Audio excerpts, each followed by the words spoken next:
Bueno, vayan ubicándose que ya vamos a ir comenzando.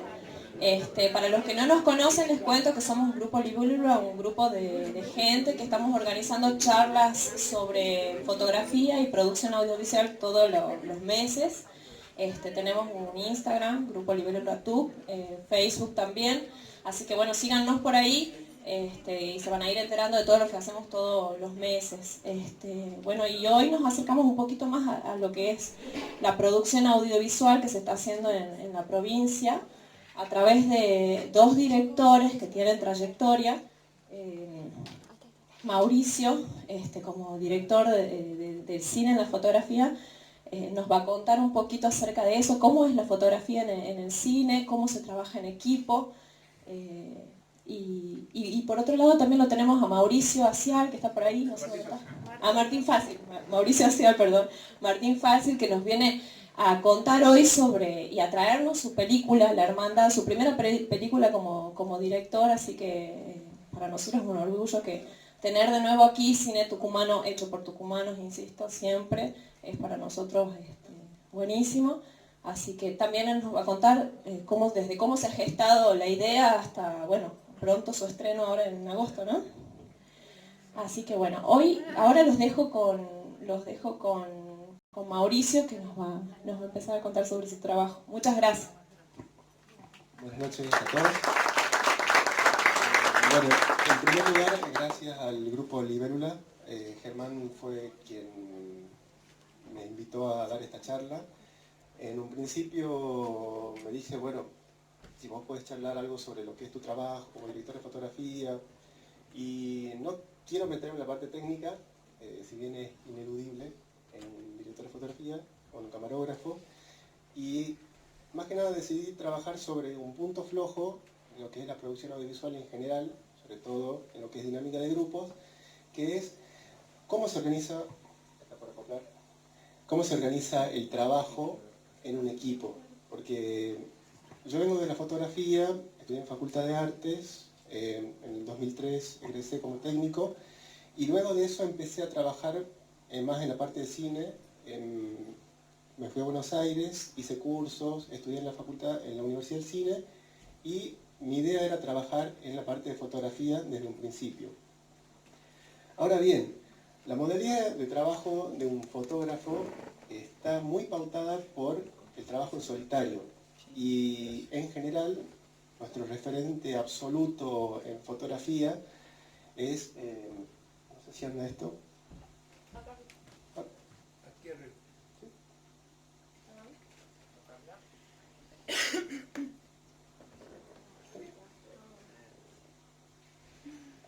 Bueno, no sé si lo podrían pasar a la...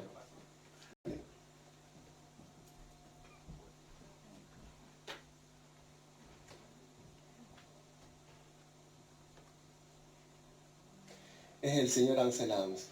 En sus libros, que son técnicamente increíbles, creo que la mayoría de nosotros nos hemos formado de alguna manera u otra con su criterio, incluso en la fotografía digital, casi nunca se nombra el trabajo en equipo. De hecho, su trabajo es muy solitario. Es una idea medio del siglo XIX, ¿no? Del fotógrafo que va al paisaje, se toma su tiempo, previsualiza, trata de captar de la mejor manera una fotografía, después toma la fotografía, la revela y finalmente tiene un control absoluto desde el principio al fin con la copia.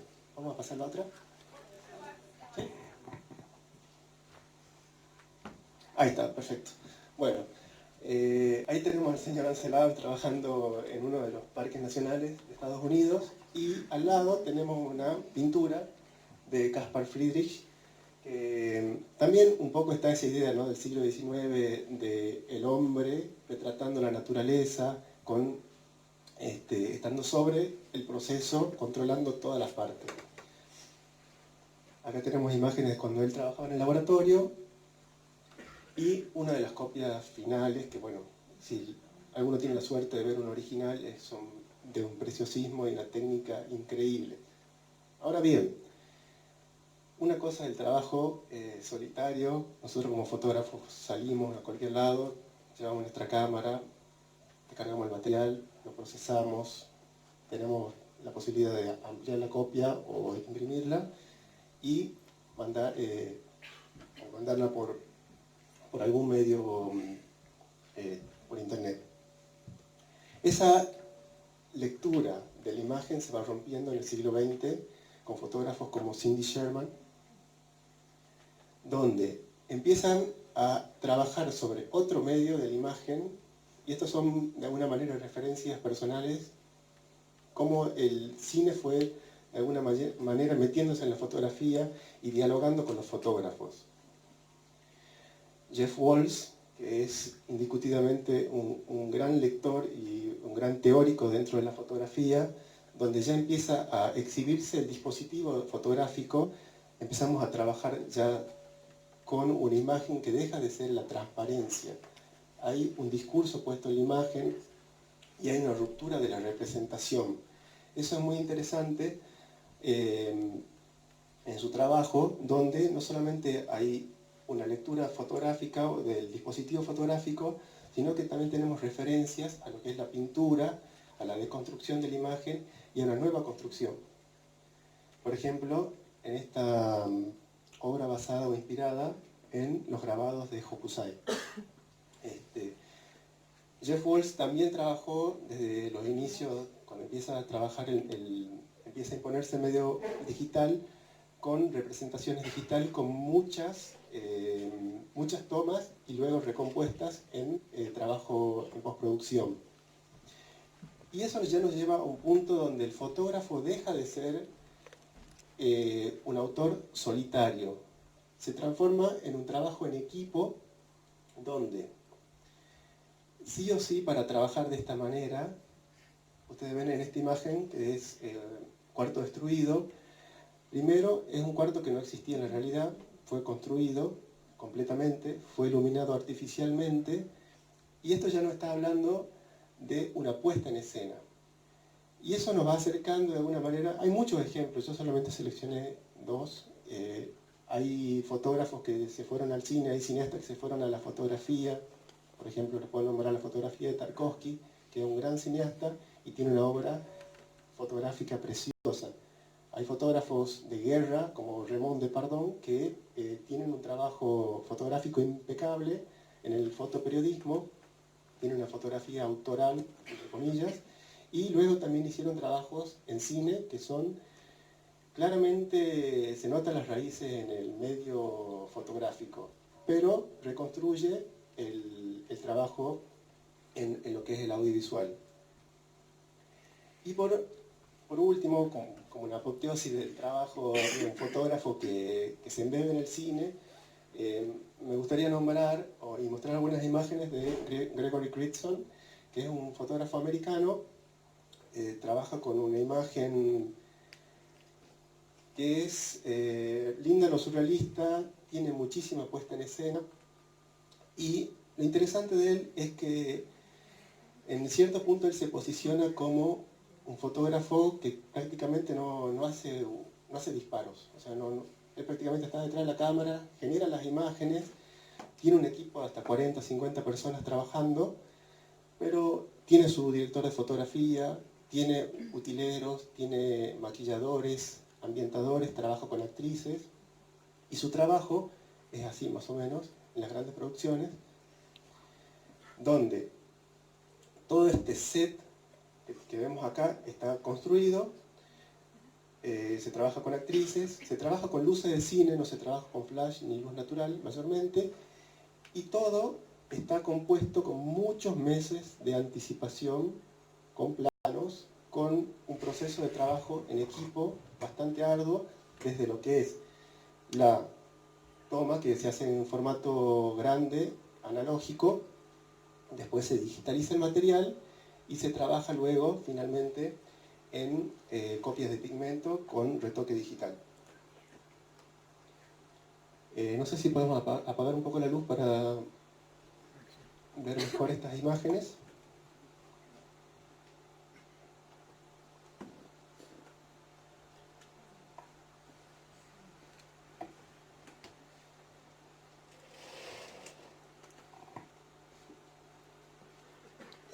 Esto nos lleva también un poco a la pintura, la idea esta de tableau vivant y le da la idea de una narratividad dentro de un cuadro. Y a mí me resuena mucho la idea también de las pinturas de Edward Hopper en su trabajo. Marco esta modalidad como algo distinto a la forma de trabajar de un fotógrafo o de la forma de trabajar de un pintor clásico. Esta cosa del solitario que va a hacer las fotos de la naturaleza y, por otro lado, una persona que construye todo su universo y ni siquiera dispara la cámara. Se limita a llevar su idea a una imagen. Y un poco en cine está la idea esa, que muchas veces es de un guionista o es de un director, y tarda muchos meses en ser llevada a la pantalla. Eso es un trabajo en equipo, y el otro día hablaba con un amigo que es ingeniero y me decía, si querés que algo falle, dale la tarea esa a un grupo, ¿no? Y yo digo, bueno, es una hermosa manera, un lema para la charla esta. Y un poco de eso hay. ¿Por qué? ¿Podemos ver este video, por favor?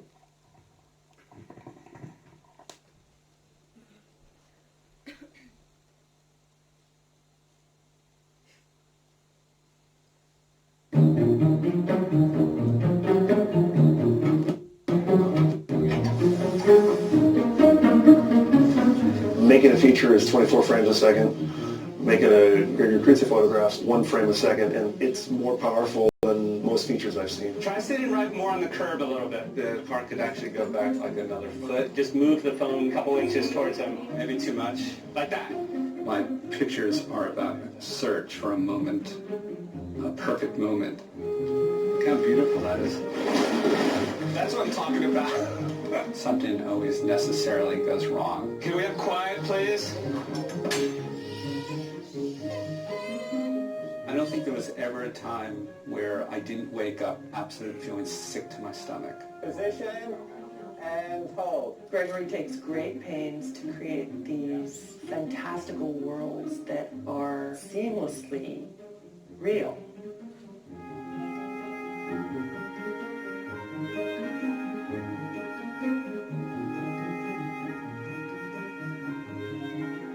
There has always been, while I was making the photographs, this sort of blurring of reality and fiction, using actual places, That's the abyss right there. actual inhabitants of the towns, Hey, it's Gregory. to try to draw out something psychological. It's amazing. The expression's incredible. Look at that sky. That's the best sky we've ever had. To me, the most powerful moment in the whole process is when everything comes together, and for that instance, my life makes sense.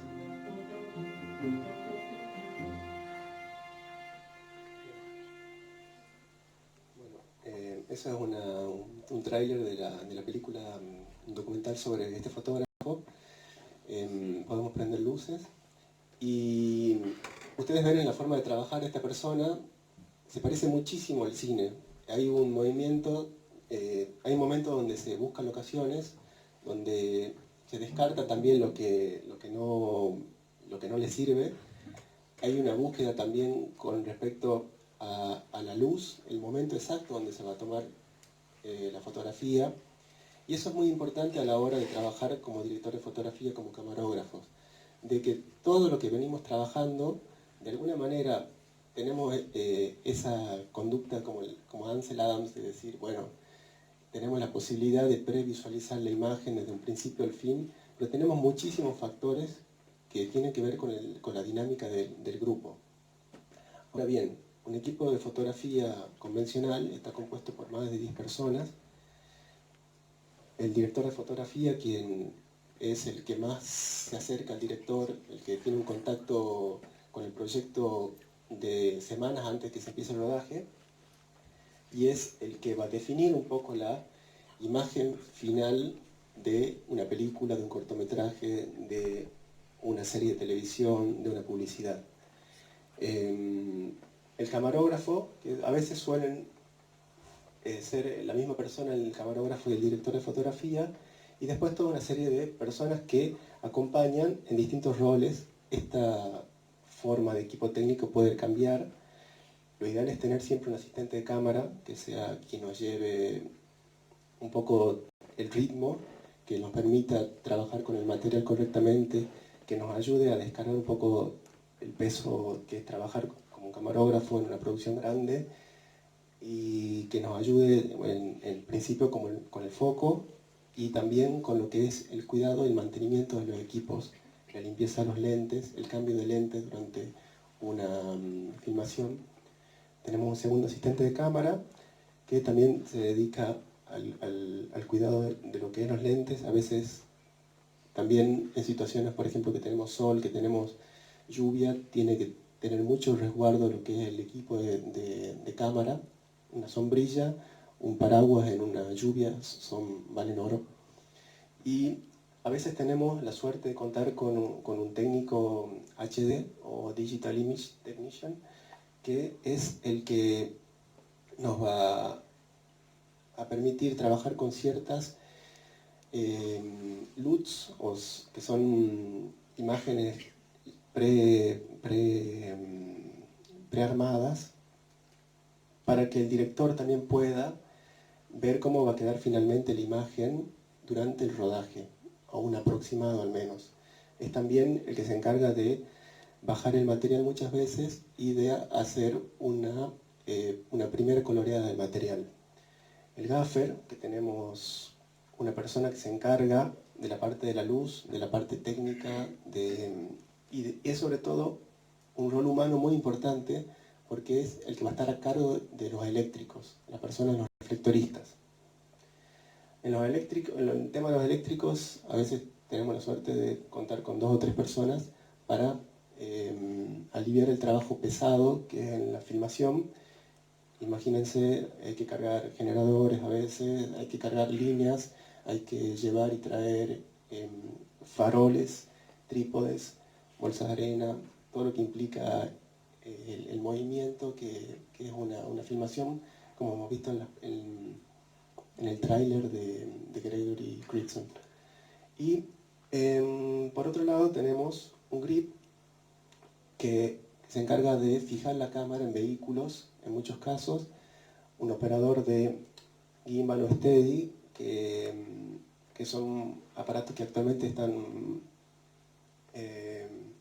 usándose mucho y también achican un poco la producción a nivel equipo. A veces tenemos un encargado de generador cuando tenemos que iluminar áreas muy vastas, y por lo general tenemos meritorios o asistentes. Y finalmente el colorista, que es el que va a dar el trabajo final de postproducción a todo lo que es después del montaje final y el trabajo de sonido a nuestra película o producción. Ahora bien, toda esa gente trabajando, si hablamos de personas, tenemos que coordinar muchas tareas. Esto es un estimativo, de alguna manera no son números exactos, pero si tenemos por un lado el trabajo de investigación, locación, equipamiento, alquileres, todos los gastos que necesariamente tiene una producción, y por otro lado tenemos los honorarios, que lo podemos dividir en un 50 y 50 de un costo de una película, que pueden ser 20 millones de pesos. Tenemos que pensar que son 10 millones de pesos divididos en 50 personas, a veces entre actores, técnicos.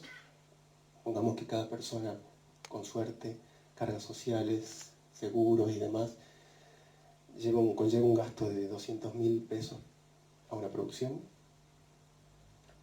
Por 4 semanas de trabajo, eso queda dividido en 50.000 pesos. Por 5 días, 10.000 pesos por jornada. Y calculando un estimativo de 10 horas, 1.000 pesos la hora, ¿sí?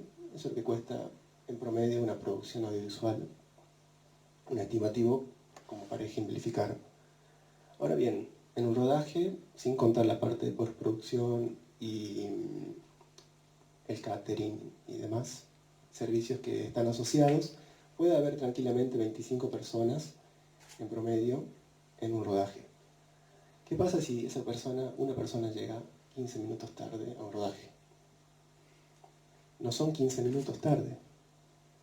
Si pensamos en esto de que el tiempo es dinero en una producción, son 15 minutos y son 250 pesos. Pero ¿qué pasa? Si nosotros multiplicamos esa llegada tarde a una persona y cómo repercute en todo el equipo humano, estamos hablando de 250 por 25 y estamos hablando de esa llegada tarde, costó una producción 6.250 pesos. Ahora bien, si la situación no es la misma persona, capaz que sí, o capaz que son en distintas llegadas tarde, se repite una semana, son 31.250 pesos. Si se repite eso durante un rodaje, que muchas veces sucede, una producción está perdiendo 125.000 pesos. ¿Sí? Entonces, ahí es cuando la parte humana repercute necesariamente sobre lo que es una producción. Eso sin descontar que si estabas esperando el mejor atardecer del equinoccio de verano y lo perdiste, no lo podés hacer nunca más. Y eso a nivel fotografía sí repercute directamente sobre el trabajo y la responsabilidad que es el trabajo de un director de fotografía. Ahora bien, ¿cuál es la forma de alguna manera de trabajar actualmente? Reducir equipo. Actualmente está cada vez en el medio audiovisual se está tratando de reducir equipo por una cuestión de costos y también por una cuestión tecnológica. Hoy en día las cámaras son más sensibles, las luces son más eficientes, hay cosas que son evidentemente mucho más livianas que hace 20 años o 15 años, y también los camarógrafos tienen la posibilidad de grabar sonido en cámara, hacer foco y muchas veces estabilizar la cámara en un gimbal y hacer eso todo junto. Entonces estamos hablando de un equipo esqueleto o skeleton crew donde prácticamente se busca reducir al mínimo la cantidad de personas. Tiene sus ventajas y tiene sus claras desventajas. La ventaja es tenés que coordinar menos con las personas. La desventaja es que muchas veces terminas sobrecargado en un rol que no te corresponde. En el equipo esqueleto básico sí o sí tiene que haber un director, tiene que haber un productor. Y ahora bien, puede haber un director de fotografía o no. A veces el director de fotografía también es el director y hace el mismo trabajo. En el caso del director de fotografía suele ser el camarógrafo haciendo el mismo rol. Y una manera bonita de decir que, bueno, estás haciendo dos trabajos pero te pagan por uno, es actualmente te digan cinematógrafo. El asistente de fotografía en un equipo reducido para mí es fundamental, sobre todo en el hecho de que tenés que cambiar un lente, tenés que bajar una tarjeta y si no tenés a nadie que esté capacitado para hacerlo, puedes perder el trabajo de una jornada completa simplemente porque evitaste un gasto de producción que según los productores no era necesario. Ese rol en escenas nocturnas lo cubre el gaffer sí o sí, no el rol de asistente de cámara, sino más bien cuando hay escenas nocturnas sí o sí tiene que haber una persona que se encargue de la luz.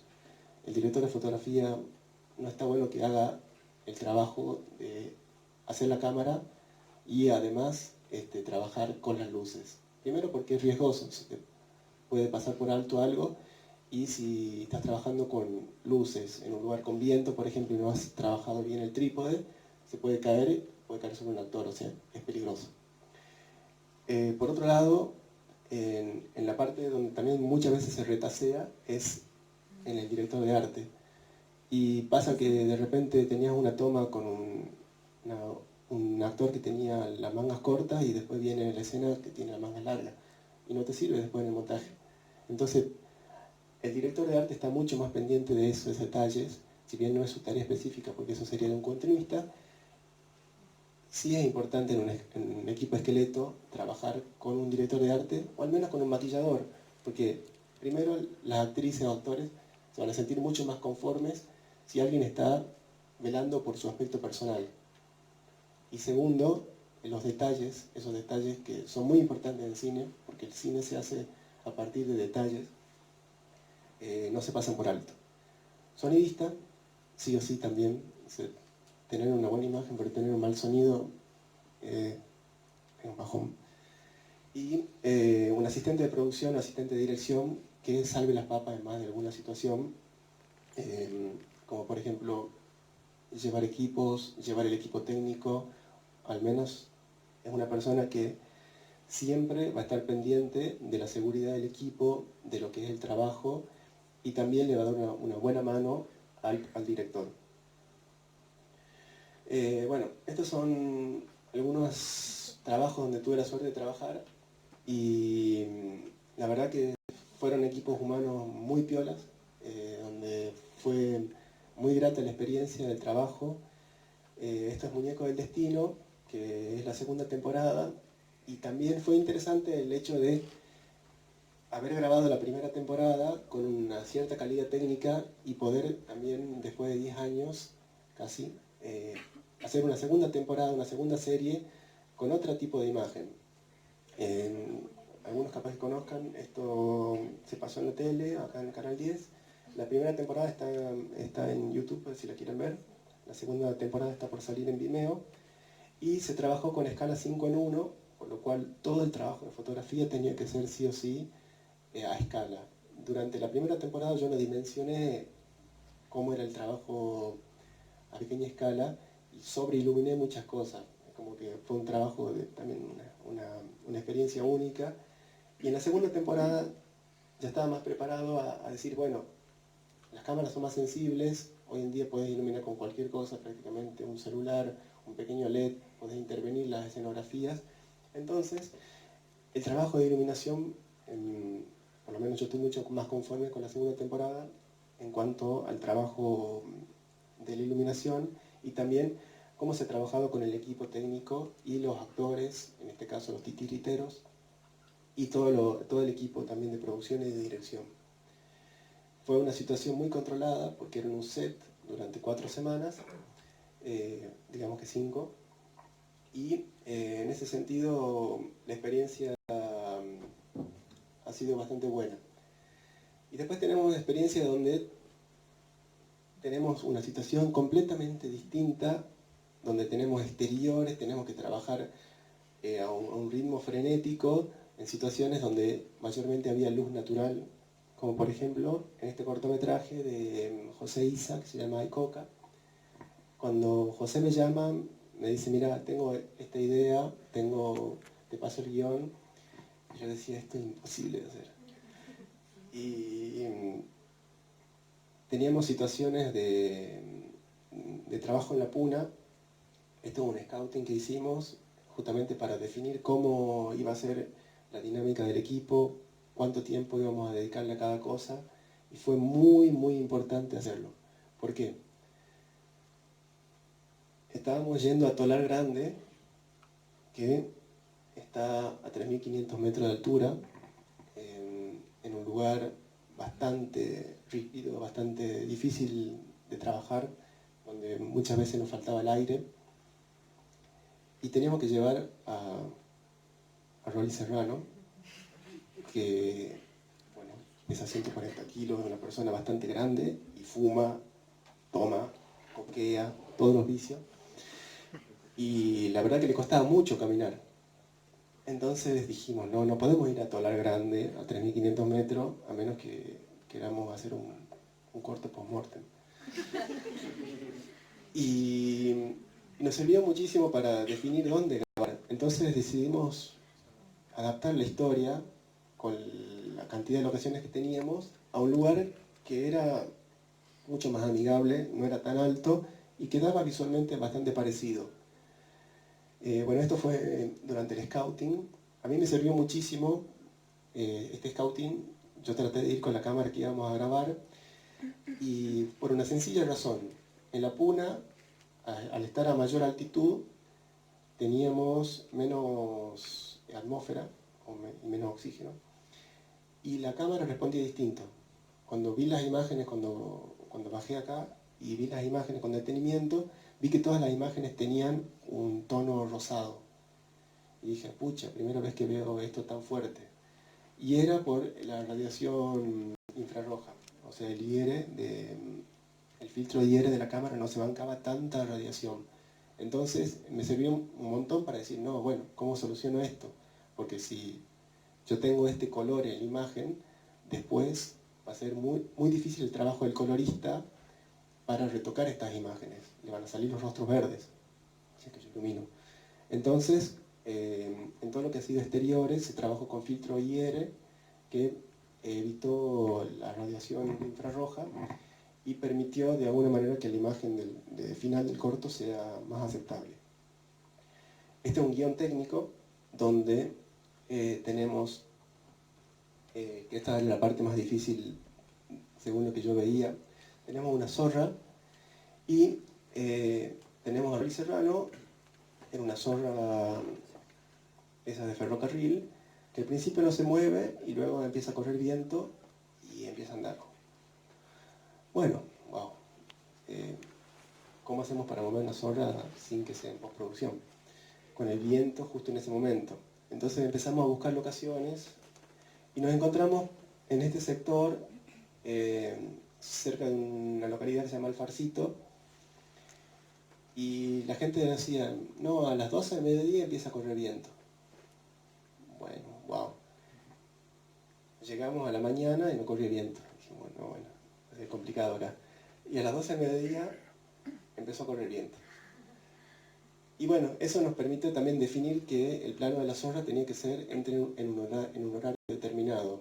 Obviamente cuando estás trabajando en exteriores no puedes iluminar, menos en un lugar así donde no hay energía eléctrica.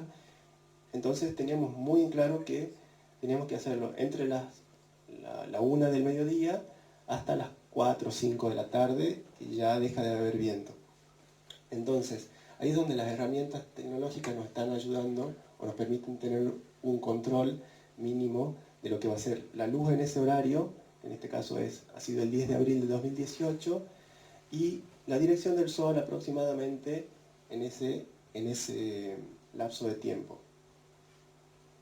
Bueno, ahora vamos a visualizar las imágenes de lo que es el cortometraje, que también la idea es que esta charla sea un puntapié para las preguntas que ustedes puedan hacer. Y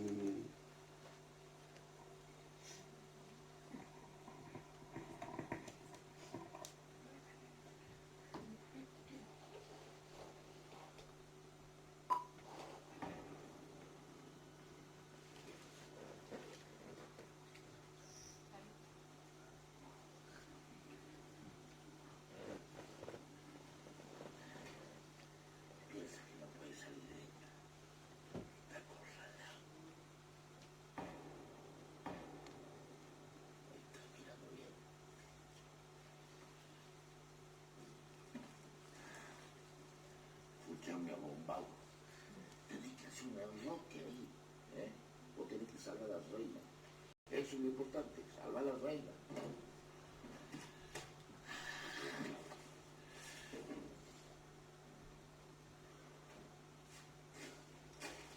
No me debe nada, de verdad. Cerra todas las ventanas, mudo y la puerta. Acá no entra nadie, carajo. No sabes cómo te extraño, viejo de mierda. Oh, oh.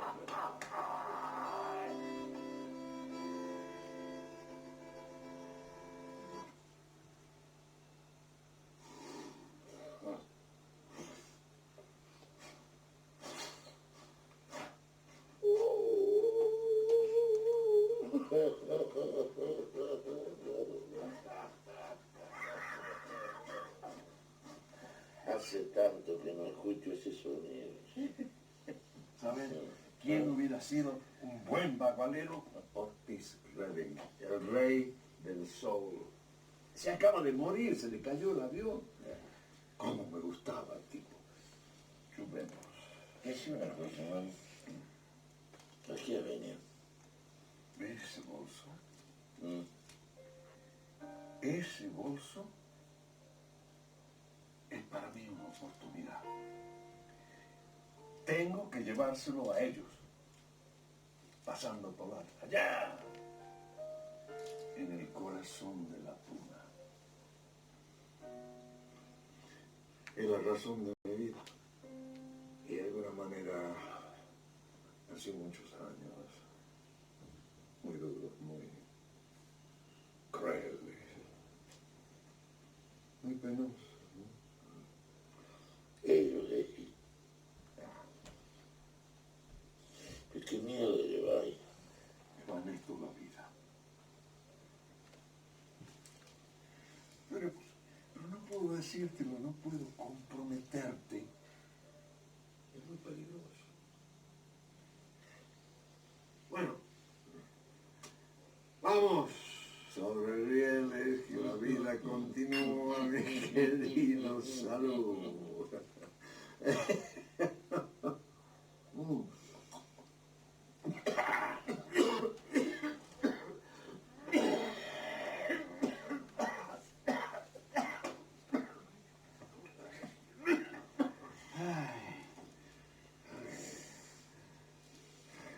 Está bien, Carlos. ¿Por qué no se tira ahí en el catrecito? Tengo uno para que estire los huesos ahí.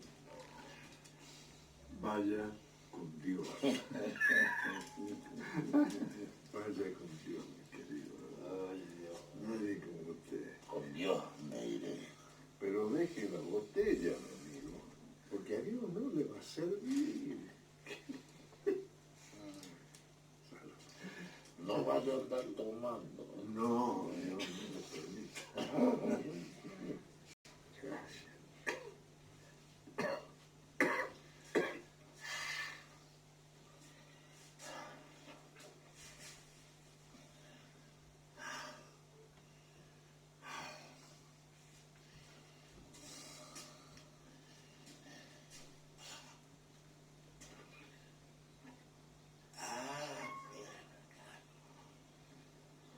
Buen día.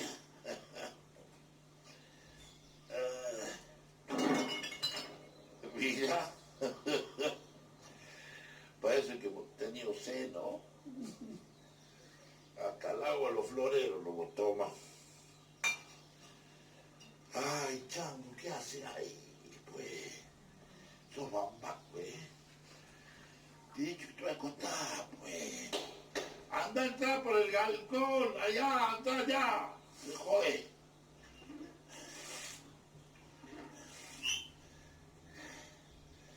Estaba pensando, hermano.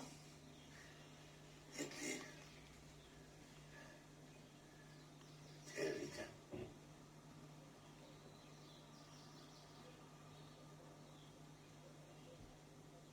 No, pues.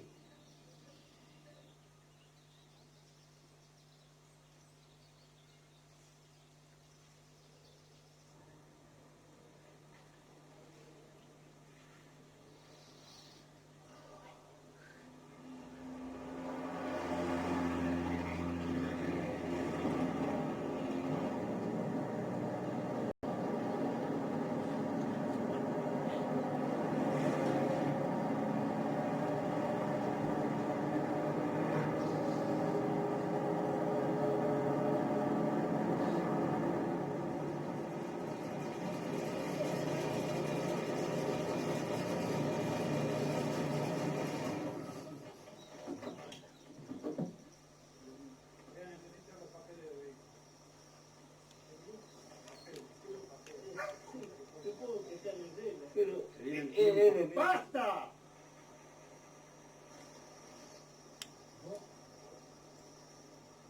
Vas a hablar cuando yo quiera. Vamos a ver qué hay. Tampoco cuestiones.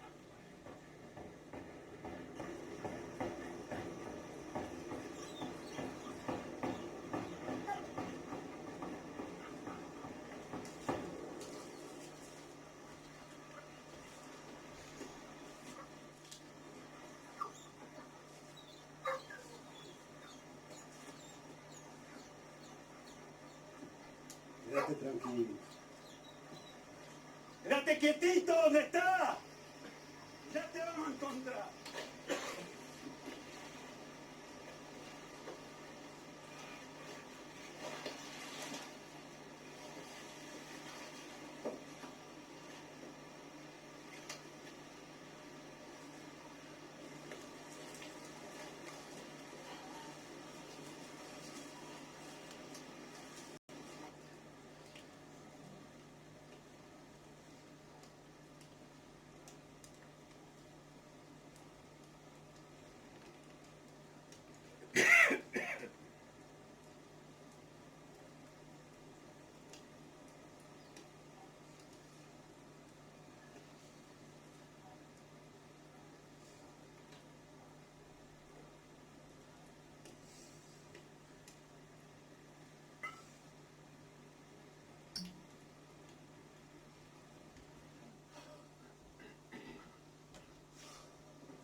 Bueno, eso fue Icoca, podemos prender por ahí las luces.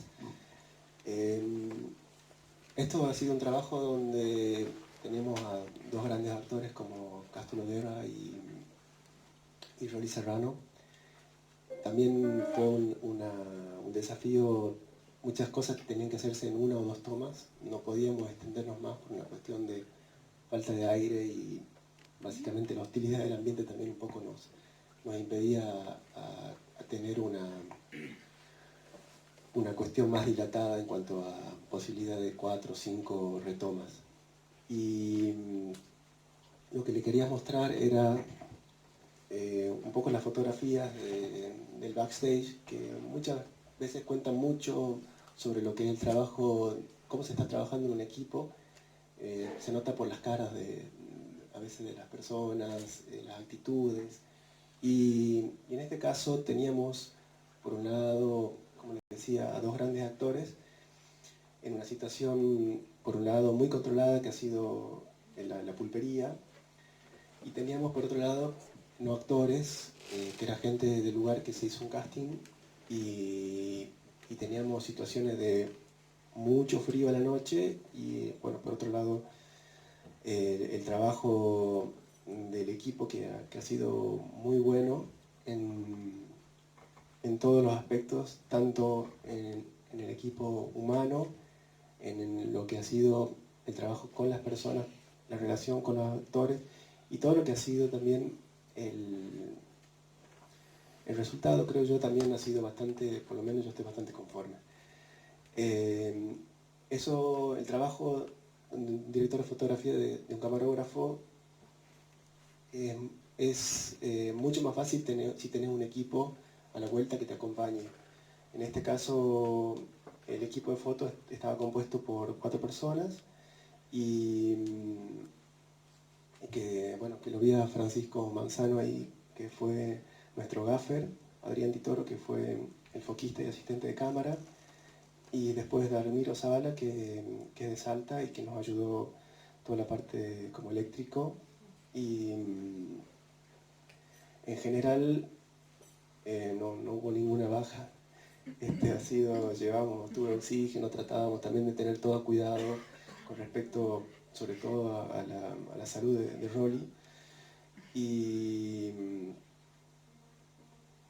se extendió un poquito en cuanto a tiempos. Esto debería haber sido grabado en 5 días y tuvimos 5 días y 2 medias jornadas. Pero bueno, eso un poco habla de la importancia de estar en una situación extrema y de contar con personas que te acompañen en todo momento, y es algo que no se hace del día a la mañana. Un trabajo en equipo es como el fútbol. O sea, vos te puedes juntar con unos amigos, con gente desconocida y jugás, pero si de repente te entrenas toda la semana, sabés quién va mejor en cada posición, cómo responde tu equipo, quién se cansa, quién no se cansa, y tenés la posibilidad en ese sentido de prever, que es una de las tareas más importantes también en una producción, prever con qué te vas a encontrar y también con qué no te vas a encontrar.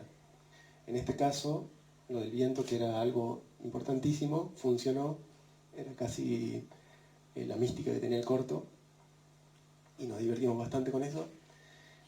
Y el corto a nivel visual se logró lo que el director pensaba, y eso se logra con diálogo, mucho diálogo con el director, también transmitiendo a las personas que están a tu lado cuál es tu visión con respecto, y que cada uno cumpla su rol. Definir el rol es muy importante, porque una persona no puede cumplir el rol de otro, aunque a veces nos nazca la iniciativa de hacerlo. Es muy importante que cada uno esté concentrado en su rol para que no haya dimes y diretes después. Y en ese sentido, esto ha sido una producción chica con mucho esfuerzo, pero los roles estaban muy bien posicionados de cada persona en su área. Así que bueno, esa es un poco la idea de esta charla, compartirle un poco de mi experiencia desde lo que ha sido mi formación y esto, ¿no? De que de repente los lazos entre lo que es el cine y la fotografía muchas veces son más cercanos de lo que creemos, ¿no? Y hoy en día eso se evidencia en el hecho de que estamos grabando nuestras películas con cámara de fotografía y las dinámicas muchas veces se entrelazan. Así que bueno, gracias. Si hay alguna consulta o pregunta,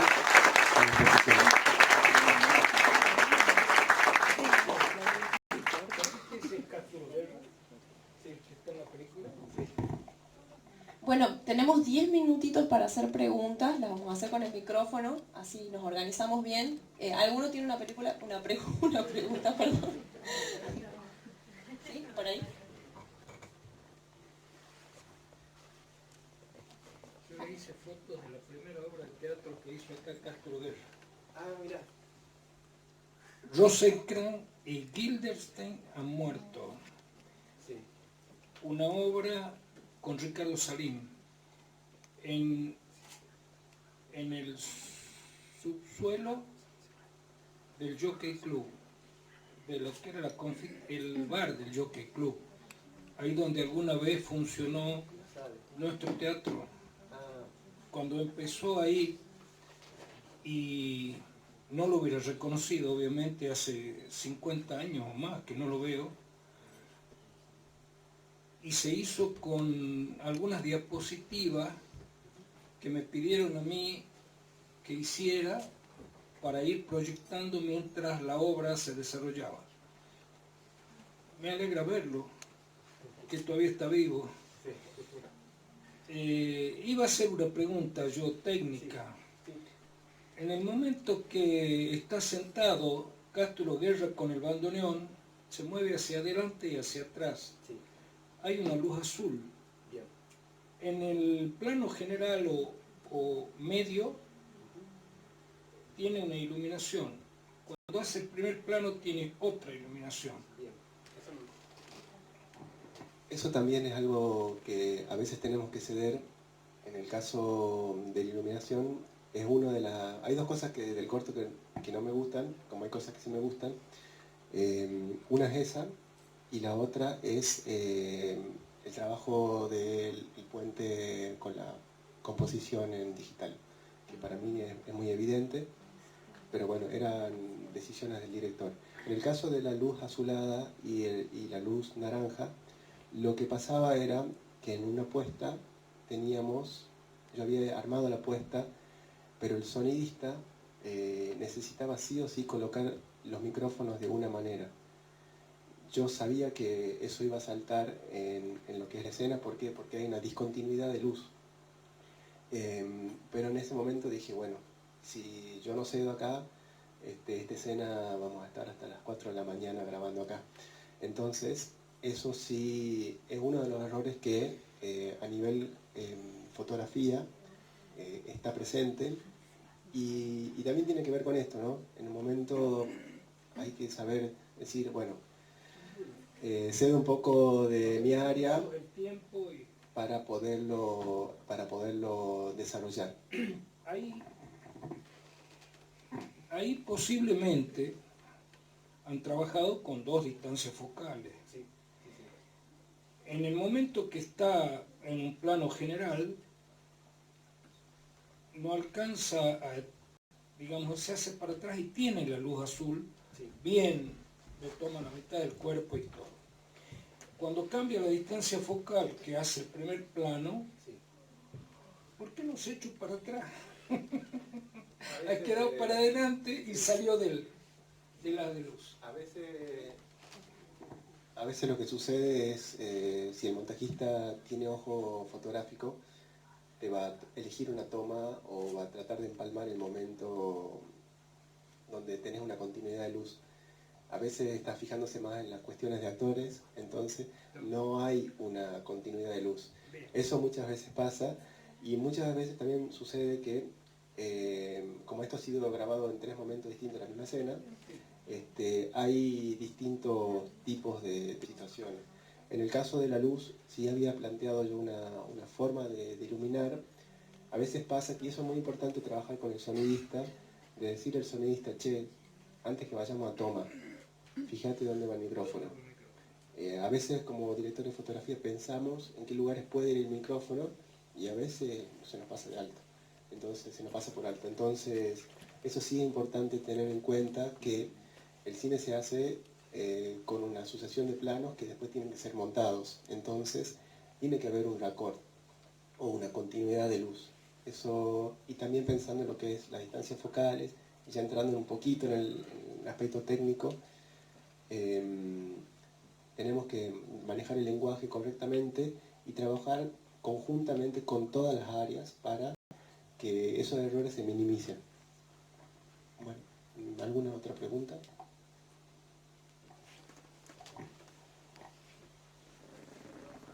Hola, buenas noches. Referido al tema del grupo, del corto, ¿qué personas se encargaban de ciertos trabajos y qué personas tenían más de un trabajo? Porque vi que eran como bastante reducidos.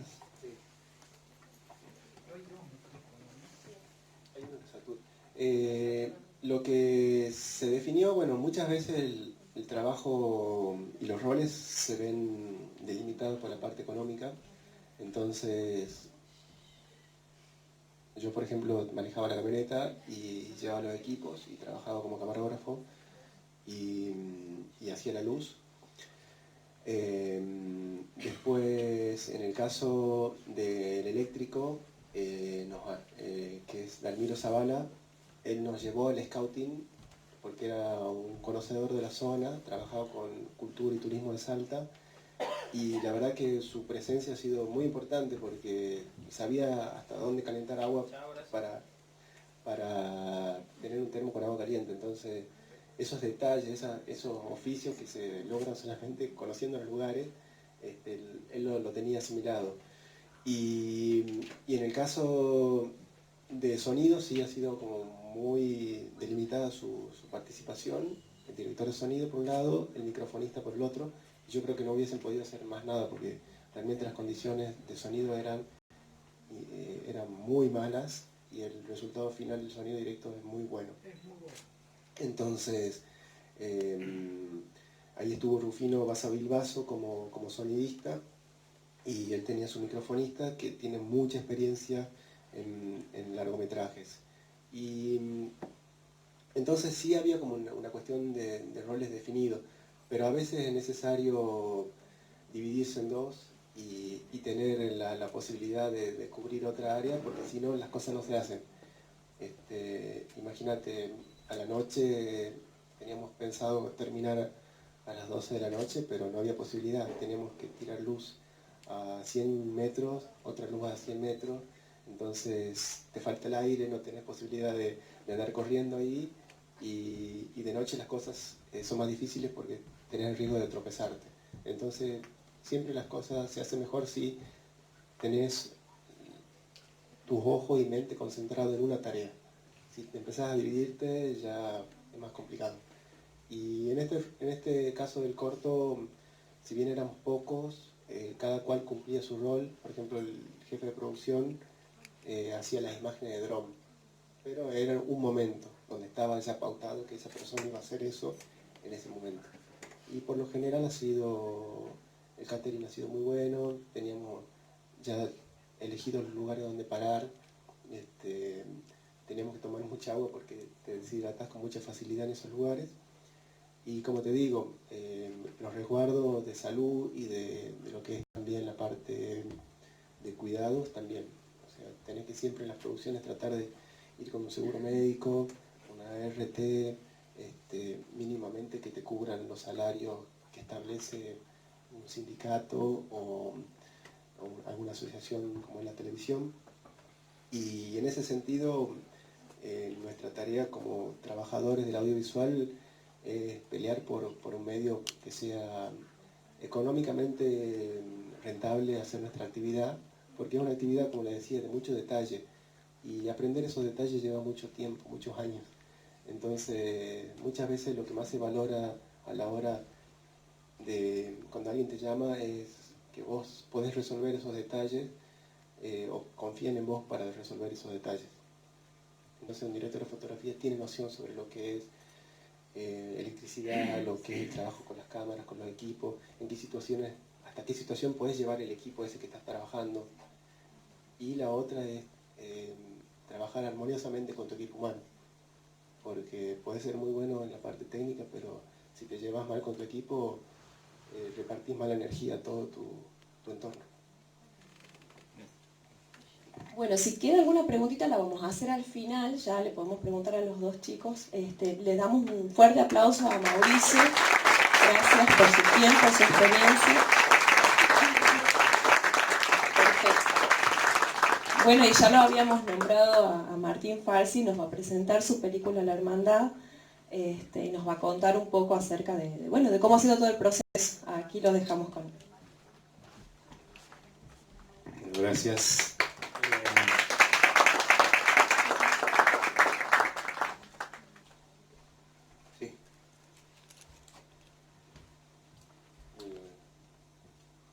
No me lo edites.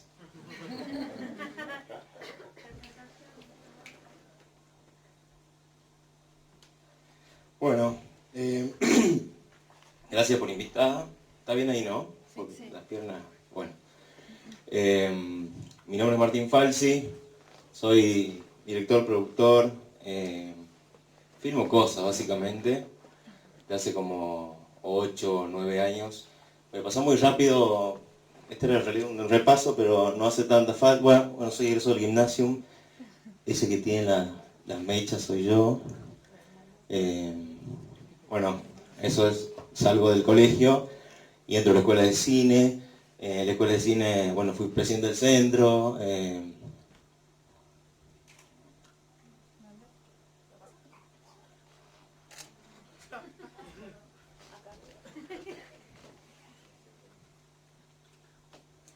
Bueno, y así otras cosas. Vamos a ver el tráiler que se está estrenando exactamente ahora por redes sociales y lo vamos a mostrar acá, de la película La Hermandad, una película que empecé a trabajar cuando estaba en la escuela de cine en el año 2012, en las cátedras de antropología y de producción, que de alguna manera es el proyecto que yo estuve trabajando como todos estos años mientras estaba haciendo otra cosa, el proyecto que yo quería dirigir, y mi primer proyecto como director, digamos. Ahí podemos, bueno, démosle play, sí. Luces y volumen también.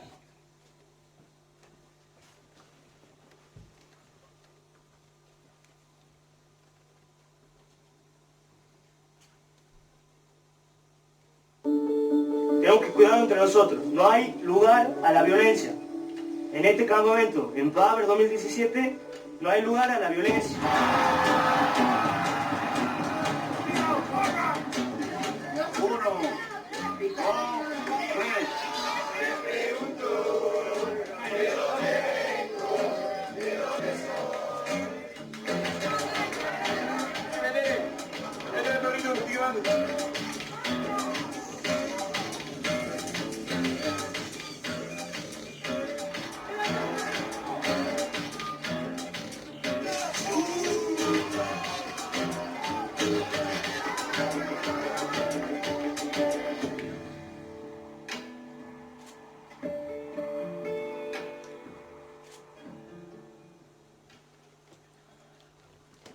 Bueno,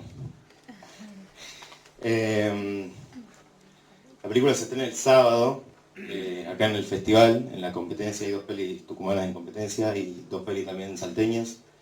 Ahí está. Bueno, nada, ciclo de cine, en algún momento hice críticas o talleres para los CAG, tuve un programa de radio, estuve produciendo también el programa de TV, y un poco me parece que está bueno también hablar de que todo esto fue generando algunos movimientos como más multidisciplinarios o hacia otros sectores para poder llegar también a la película, y también con lo que es la asociación, que tenemos una muestra en el festival también la semana que viene, y con la que el año pasado digamos, sancionamos la ley audiovisual provincial, que está ahora por reglamentarse, digamos. Básicamente la peli llega justo a 10 años de haber egresado del colegio. Empieza, voy a ir a bueno, voy a pasar un poco todo esto, son algunos cortos que había producido. En el 2014 yo filmo este mediometraje, que es como el paso anterior al tráiler de la película, que es La Hermandad. Y bueno, esa sería la ficha. Ahora sí. Esto sería un cronograma de producción para que veamos un poco en tiempo. La película empieza, como les digo, la idea en el año 2012, en el marco de la escuela. Y hoy, 2019, 9 años después, con todo eso que les mostré antes en el medio, puede llegar a las salas, ¿no? Uno piensa que es una demencia, porque sí, claro que es una demencia, tanto tiempo con un proyecto, pero de alguna manera creo que cada proyecto tiene como su estado natural, digamos, de tiempo, de proceso, digamos, las películas, ya sean documentales, ficciones, como que no hay, si bien hay esquemas más o menos estructurados para cada proyecto también puede, no sé, a veces realizarse en muy poco tiempo, o demorar años, como el caso de este. Más o menos para que se imaginen los tiempos que se realizó en el desarrollo. El desarrollo es donde nace la idea, se reescribe el guión. Participó en algunos concursos, como bueno, Infancia o el Glaser. Me rechazaron Quinta Vía, que es como la vía documental. Y ahí fue como, bueno, 3-4 años de pensar que la película finalmente no se hacía. Hasta que conozco, bueno, Benjamín Ávila, que es mi productor, en la última residencia que hizo la peli. Y de esa manera nos presentamos al Instituto de Cine. 2016-2017, presentación, la aprobación del comité, y finalmente una semana antes del rodaje de ese año nos confirmó que íbamos a poder filmar. O sea, no importaba si estaba por dentro del Inca, por el Inca, si había vendido bonos para un cuarto del Atlas, estás con la soga al cuello hasta el final igual. Y un poco eso es interesante porque como que de alguna manera nos va curtiendo para que entendamos que en Tucumán a veces con algunos tiempos más lentos, con algunas cosas que hay que traccionar más fuerte, podemos permitirnos también gestionar o impulsar, digamos, las cosas de otra manera con, digamos, bueno, en fin. Hice algo muy interesante que lo quiero remarcar en la preproducción porque, bueno, como se activó muy rápido, había algo muy interesante en la película, que era cómo nosotros como equipo teníamos que irnos a un campamento durante 10 días a filmar niños de 10 años, que son los protagonistas de la película, y que de alguna manera ellos no sabíamos muy bien si iban a ser o no los protagonistas, digamos, ¿no? Ya les voy a contar un poco por qué. Entonces hicimos como una preproducción, una especie de ¿qué sería? Un retiro espiritual, así, no, suena medio macrista, pero nos fuimos unos días raco, hicimos face to face, probamos los equipos, las cámaras, todo, y como que en 4 días hicimos la preparación para irnos finalmente a filmar el campamento. ¿Por qué esto también? Porque nos íbamos de golpe a un campamento, carpa, ¿no? Árboles, o sea, letrina, no había agua caliente, digo, esas cosas, entonces había una idea de rodaje que no era solo el día a día de estar, no, te vas a una locación, volvés a tu casa a dormir, descansás o lo que sea, sino que nos íbamos a convivir 10 días en el monte, sin señal, para retratar lo más cercanamente posible lo que vivían estos pibitos ahí. Entonces, bueno, antes de que sea tan grave, vamos unos días racos, por lo menos hay unas camas, comemos unos asados y hacemos todas estas cosas y nos preparamos para eso. La peli se postprodujo el año pasado y este año. Han sido casi 3 meses de edición en distintos momentos. En mayo teníamos un corte de 5 horas. Bueno, en enero más o menos se acomodó el material, teníamos 60 horas de material. Hay que verlo a todo, eso está intenso. Después en mayo tuvimos un corte de 5 horas, después 2 horas y media y así, ¿no? Hasta que uno va llegando finalmente a lo que es la película, que se terminó en mayo, finalmente, con el sonido final, con la banda sonora y la corrección de color. Bueno, un poco para hablar del detrás de escena. Bueno, no sale ahí la fotito. Bueno, la propuesta estética de la película era trabajar solamente con luz natural, no teníamos electricidad, estábamos en el campamento, solo íbamos a trabajar con lentes luminosos y cámaras luminosas porque la luz que iba a haber era la de origen, digamos, ya sea una linterna, ya sea fuego, ya sea un reflector que había en el campamento lejanamente. Entonces, como la idea es absolutamente ser lo más realista, digamos, lumínicamente en ese sentido, y trabajamos con estos lentes que no voy a ahondar mucho, solo se los muestro porque es una charla de fotografía, son los lentes luminosos que utilizamos. Y en el aspecto técnico, trabajamos con 2 cámaras Sony FS7, como verán, esta sería una escena en la que las 2 cámaras están grabando al mismo tiempo. Eso sería como invadir un arriamiento ahí en el medio de un colegio.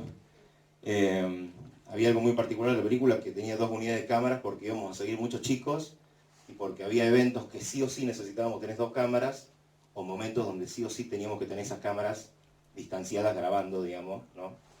Por esta marea de gente gigantesca y por las dimensiones del campo, digamos, que significaba. Entonces había escenas donde estaban las 2 cámaras, escenas donde estaba una, escenas donde estaba la otra, así también en los últimos días. Había un tercer camarógrafo también, medio destruido todo, pero lo valió todo. Resolución, bueno, en 2K, se trabajó en un ratio de aspecto súper chatito sería. Me parece que no han cargado las imágenes, no copias del otro PDF, ¿no? Sí, me parece que si no se ve está... Bueno, micrófonos, sonido directo, también, cada unidad de cámara tenía su microfonista, con caña, o sea, imagínense, el primer día yo me sentía un Colón. Es muy fuerte ir trabajando eso, como la invisibilización del dispositivo. Me parece que eso se trabajó, ese fue como el trabajo más fino que se fue dando día a día en el rodaje, cómo nos acercamos a los chicos, cómo nos alejamos, cómo volvemos hacia ellos, cómo nos acercamos cada vez más, cómo podemos retratar lo que ellos están jugando, lo que ellos charlan sin que ellos estén ahí para la cámara. Y eso fue, sin duda, el trabajo que, digamos, iba como afilando día a día. Una escena, lavado de olla, estaba llovinando, pobre el sonista, le dio una descarga ese día, porque empezó a llover, el boom solo tenía un papel film. Bueno, esas cosas pasan también, no es que no estábamos en casa rodante, cada uno tenía una carpa, de los 13 hombres que había en el campamento, ya voy a entrar en ese detalle también. Imagínense si hubiéramos compartido carpa en el monte, nos matábamos el tercer día. Bueno, generales. Bueno, Adrián, el director de fotografía, Adrián Di Toro. Y había algo también que me parece que un poco posibilitaba... Bueno, había algo central en la película que demoró muchos años también en madurarse, en entender. Me parece que los proyectos también van mutando y todo, porque depende como del director y de qué manera eso se va afilando.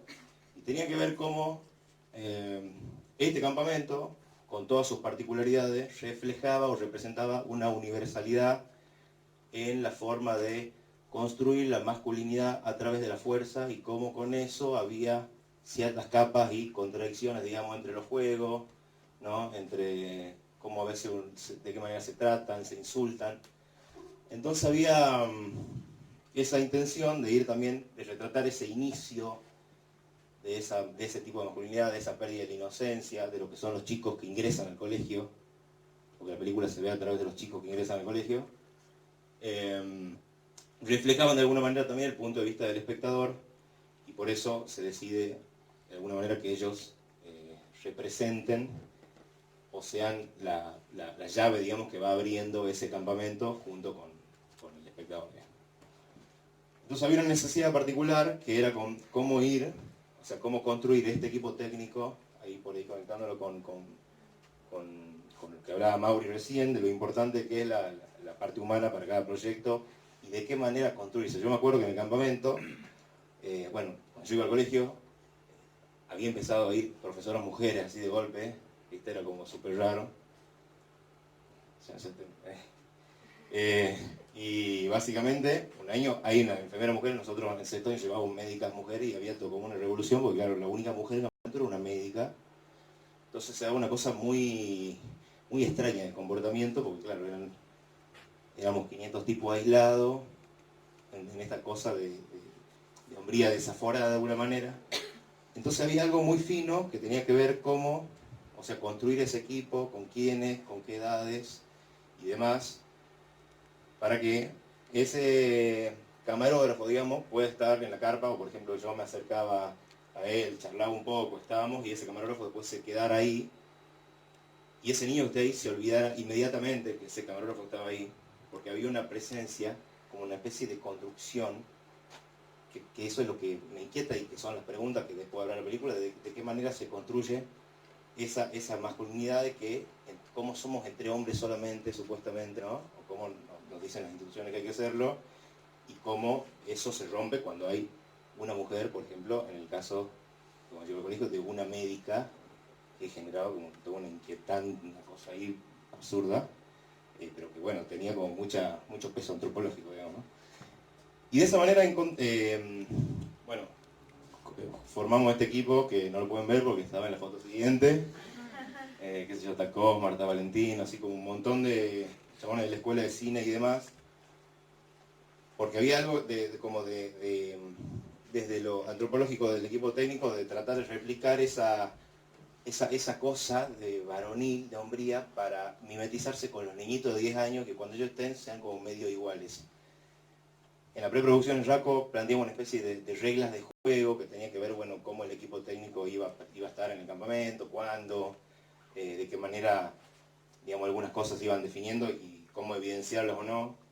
Y fue muy loco eso porque esta especie de comunidad de rodaje masculina, que obviamente al sexto día ya nos odiamos entre todos, imagínense, digamos, en Río así los 12 del equipo técnico bañando en una situación muy extraña. Pero había algo de que los pibes al tercer día se olvidaban completamente de nosotros, ¿no? O sea, el primer día filmábamos mucho, ellos suben al campamento, lo filmábamos desde la mañana hasta la noche, había una presencia de la cámara permanente, y además la cámara en el transcurso de la película se iba acercando cada vez más a su protagonista, ¿no? Entonces el primer día se filmaba mucho, el segundo día filmaba solo planos generales o naturaleza, el tercer día volvíamos un poco más cerca de ellos, el cuarto día como, bueno, quizá otros cursos. Entonces había como un juego muy del día a día, como de intuición, de ir viendo qué pasaba con todos los chicos del campamento, qué iba pasando con la cámara, ¿no? Hasta en qué momento podíamos ir acercando cada vez más a ellos. Y la verdad que eso fue muy impresionante, como al cuarto día, o sea, no había casi nada de esa realidad que se altere con la presencia del dispositivo, porque ya había un acostumbramiento muy generalizado de esas dos unidades de cámara, que era un tipo con toda esa cámara ahí, qué sé yo, más el asistente que estaba al lado, más el microfonista que también estaba al lado, con la caña, digamos, ¿no? Digamos, cómo eso de golpe, cuando se impone, hay un momento en que se invisibiliza, digamos, ¿no? Después de un cierto tiempo, de un cierto trabajo ahí de tanteo, de ida y vuelta y qué sé yo. Entonces realmente creo que en este estudio del otro, del comportamiento, fue como muy determinante esa construcción como masculina interna del equipo técnico para poder ir a robar eso, por decirlo de alguna manera, o a retratar eso sin ninguna intervención. Todo se abrió el espectro, por supuesto, cuando en el montaje elegimos montar una película con una montajista que había montado ya ficción, que había montado documental, y que abre, digamos, desintoxica un poco, digamos, abre las ventanas de tanta hombría y le abre como un nuevo espectro que realmente fue súper sensible y súper transformador para lo que fue la construcción propia de la película. La película la montamos con ella, digamos, en todos esos meses que dije antes, y la van a ver pronto, solo en cines. Para allá había un barrio y para acá había otro barrio, el de las carpas, digamos. Cada uno tenía una carpa, eso era el centro, o eran dos gazebos, digo, se largó a llover en un momento, ya el sexto día nos queríamos matar porque estaba todo húmedo. Allá había una traffic de Adrián Di Toro, el DF, donde Valentina había montado una oficina adentro, y él se ponía un saumerio acá mientras hacía la bajada, una cosa que todavía quiero ver para qué lo hacía. Y esas eran algunas situaciones de campamento donde la cámara ya se empezaba a acercar un poco más. Eran dos cámaras de cine, como les decía, que se usan más para ficción, no se usan casi para documental, pero responde muy bien a documental, ¿o no, Mauricio? Al revés, se usan mucho para documental, eran los lentes en realidad, siempre me hago esa confusión. Ese es uno de los camarógrafos, que se llama Nicolás Pitaluga. Y esto es un poco, no sé si se pueden apagar estas luces, de alguna manera como algunas capturas de pantalla de la película, con la corrección de color realizada. Hemos grabado también con dron. Esto se ha grabado en Potrero de las Tablas, donde fue el campamento del año 2017. Noches.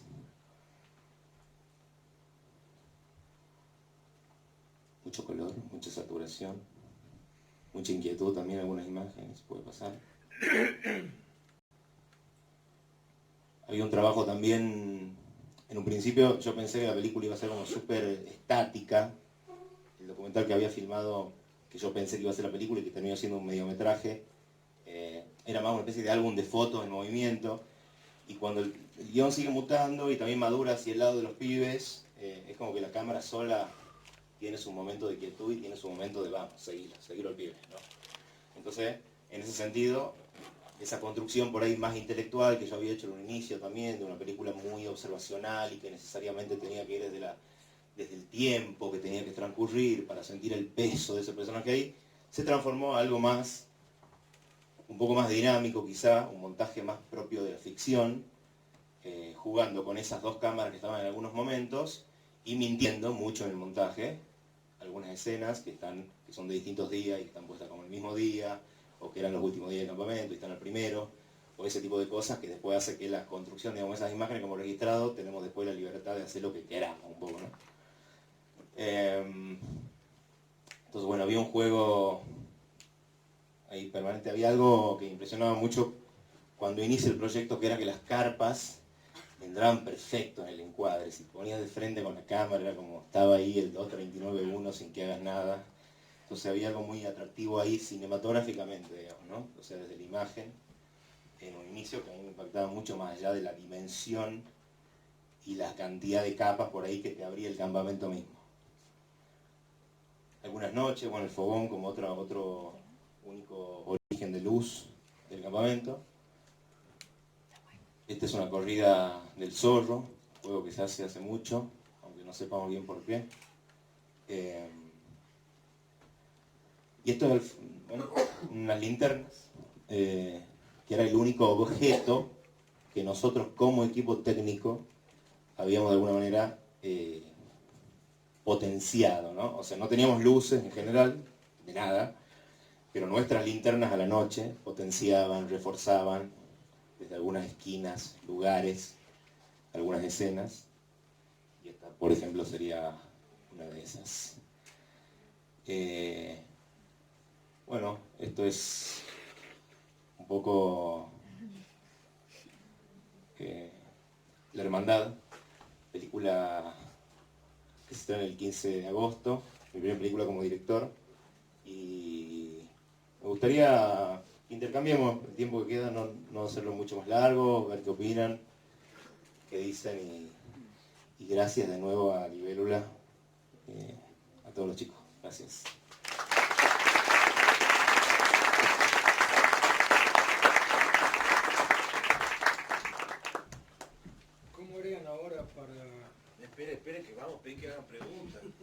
¿cómo harían ahora para hacer esa película que la palabra masculinidad la has nombrado como 10 veces por lo menos, si tienen mujeres alumnas? Es el Hermandad 2. De verdad.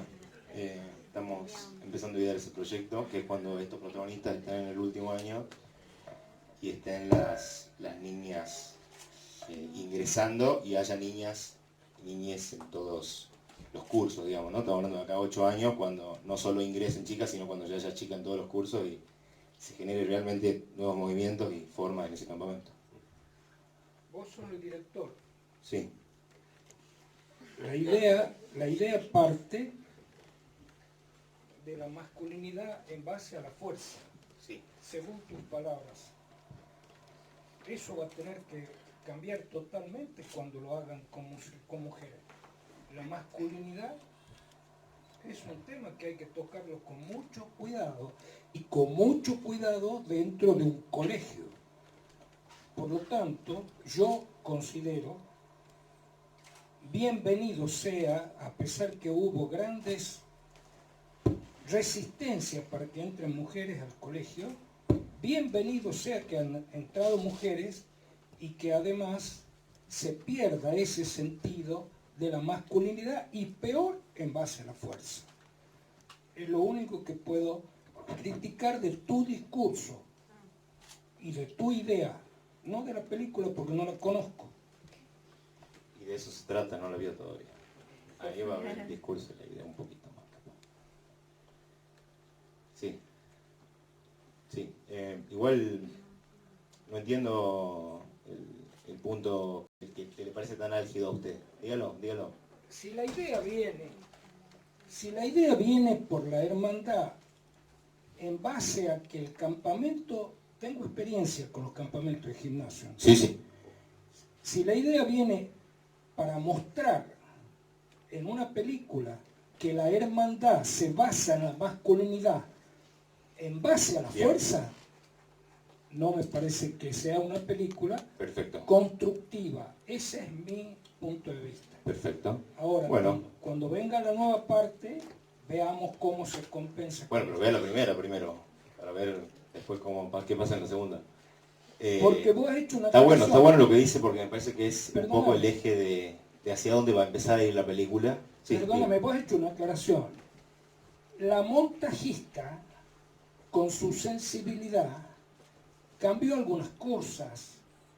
Creo que lo que has querido decir ahí, me parece, es que justamente ese efecto que le querían dar a la película de la hermandad en base a la masculinidad de chicos de 10 años, de eso están hablando, ¿no es cierto?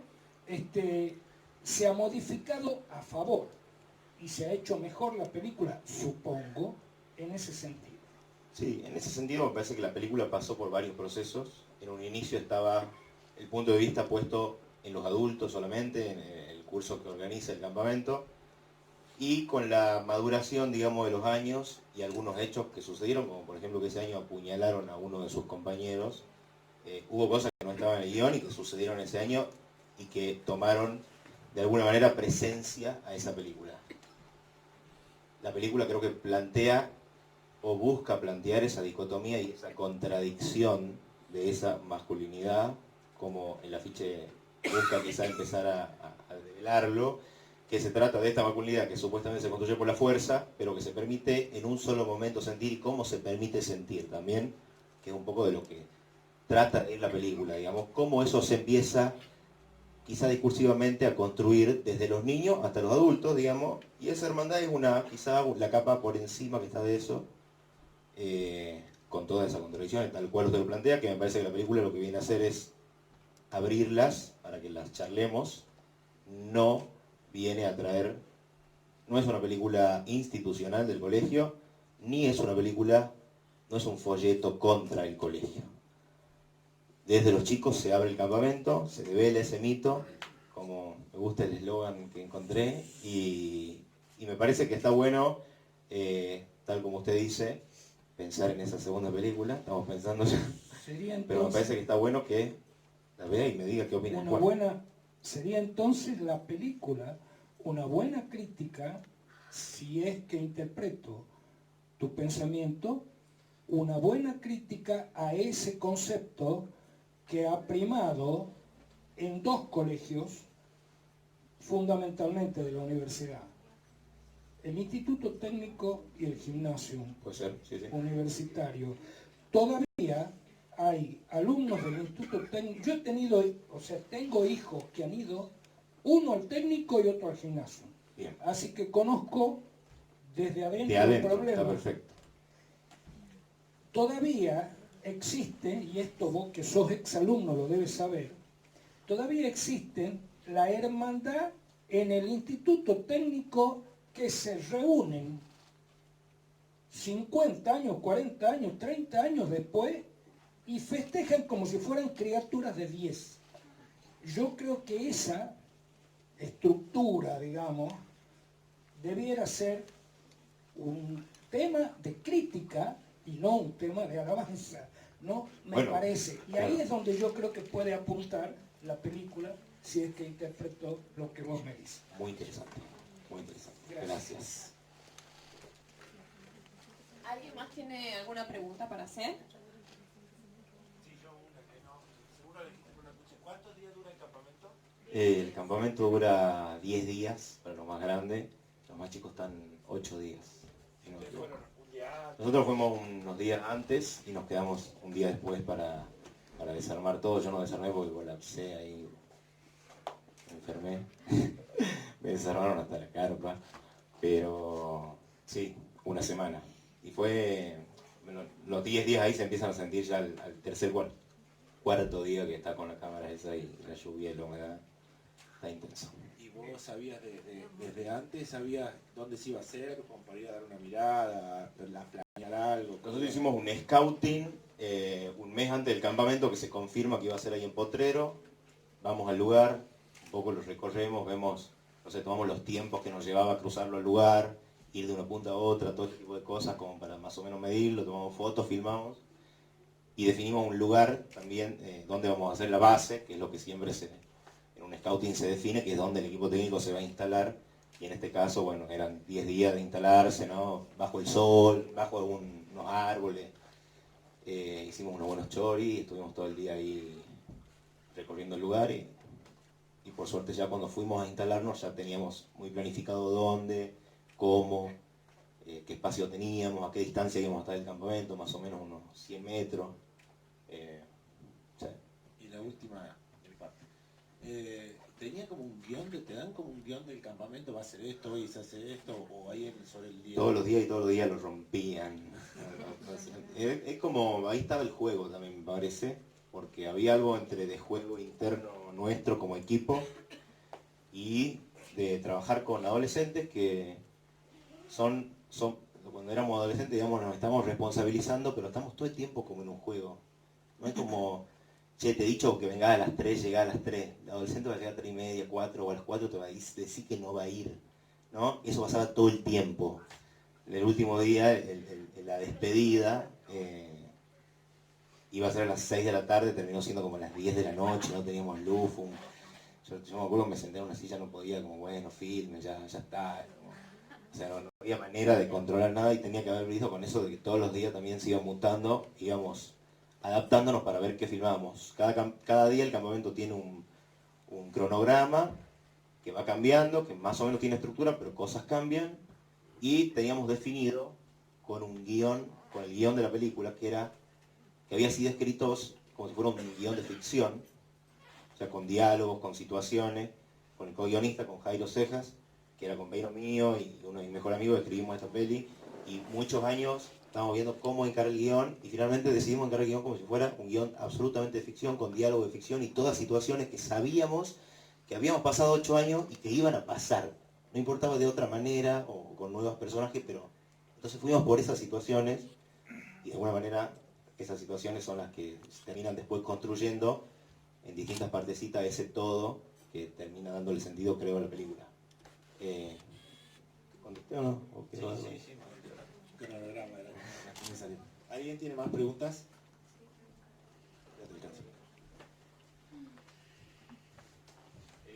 complementando un poco la información que fui recibiendo, digamos, ustedes no recrearon el campamento, sino que irrumpieron en un campamento a filmarlo. Exactamente, imagínate esto, hacer en ficción hubiera sido imposible. 500 actores, o sea, esa toma es como Ben-Hur, es como, no se puede. El campamento era el campamento del colegio, sucedía esa fecha, ese año. Nosotros 2 semanas antes no sabíamos si íbamos a filmar porque habíamos tenido la aprobación del instituto, pero no había salido la plata. Y era el campamento, digamos, no es que, bueno, che, posterguemos el rodaje un mes. No, era el campamento del colegio. Y además ya habían habilitado la inscripción a mujeres, digamos, o sea, no había manera de que no sea el rodaje ese día, ese año. Y 2 días antes conseguimos una plata y lo activamos y fue como en 3 días. Entonces pidan carpa, así, nos instalamos ahí. Todo lo que pasa en la película es lo que está pasando en el campamento. La cámara registró momentos de eso, no hay archivo, no hay entrevistas, no hay voz en off.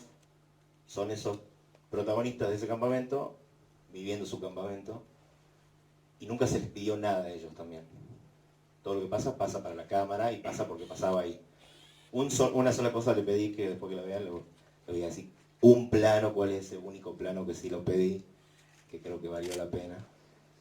Pero bueno, ahí está como el juego también del documentalista. Yo como que al principio estaba como muy miedoso en el sentido de no querer intervenir nada. Tal el punto que una semana antes del campamento, un mes antes del campamento, yo había ido a ver al colegio como para chusmear, a ver qué pasaba con estos chicos de 5º grado.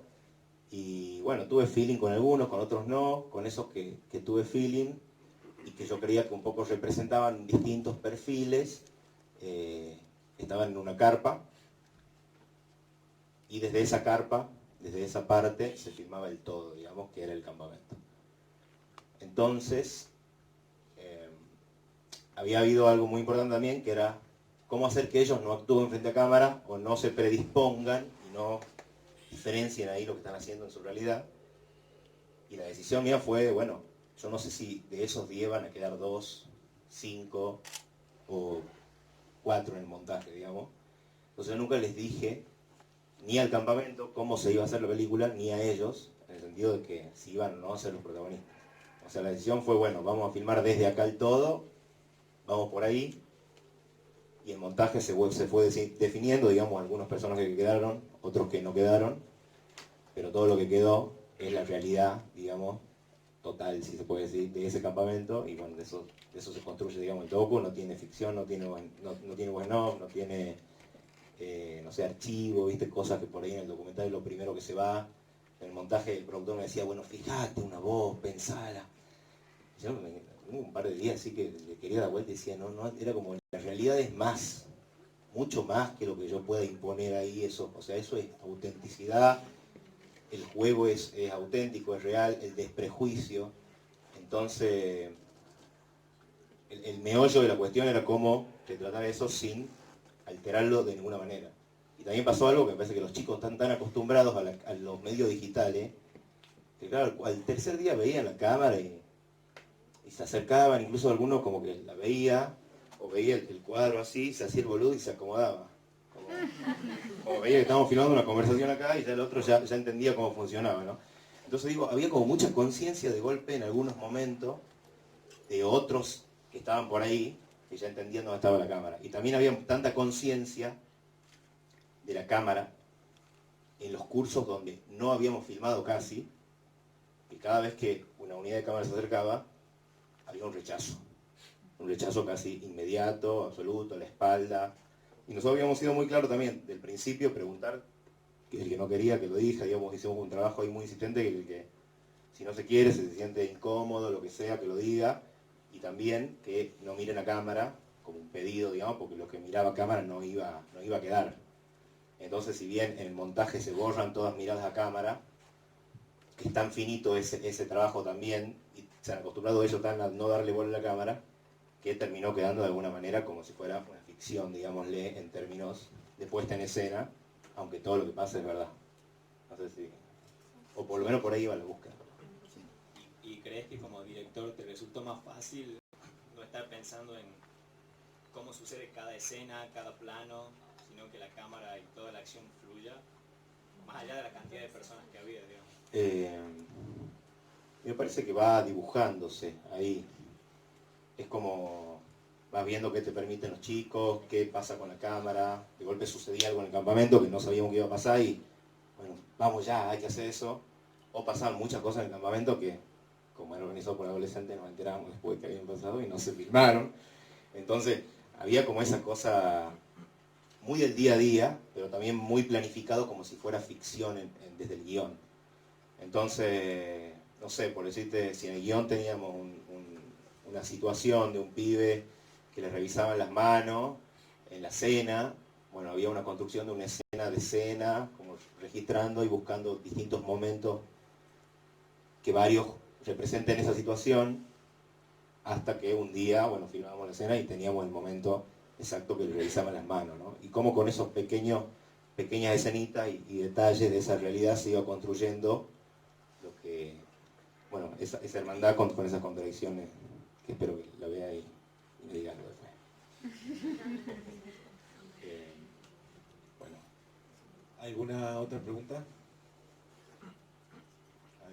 No, yo quiero no preguntar algo sino ¿ustedes no han hablado nunca con los cursos ni nada de eso de que iban a ir a filmar o sí? Bueno, yo ese año, a principio de año, o sea, sabía que la película no sabía si se iba a hacer, pero desde el principio de año hubo acercamiento con Sexto, digamos que el curso organizador, para que ellos nos permitan, primero que nada, como curso que organiza el campamento, estar ahí y registrarlo.